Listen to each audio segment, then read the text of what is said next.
What's up, guys? Looking to enhance your WordPress skills? Hit that subscribe button and turn on the notifications below.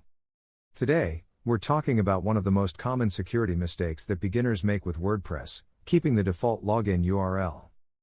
Changing your login URL is one way to add an extra layer of security to your site. Firstly, let's take a look at the default login page. It's typically your domain name followed by /wp-admin or /wp-login, and it's easily accessible to anyone.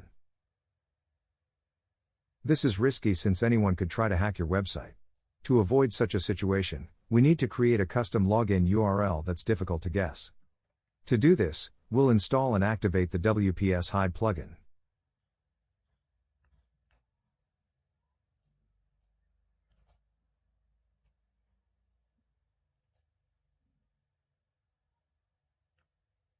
Now, we have access to the WPS Hide Login settings.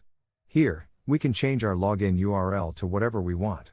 For this demo, I'll change it to Secure Login.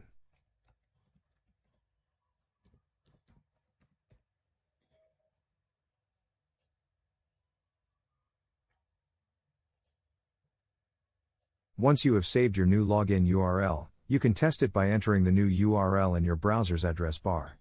For example, if you set your new login URL to Secure Login, you would enter your domain name /secure login.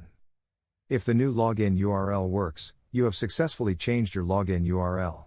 Now, if anyone tries to access the default /wp-admin or /wp-login URL, they will see a 404 error page instead of the WordPress login page.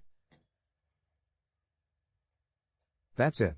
Changing your WordPress login URL is a simple process that can be done in just a few steps.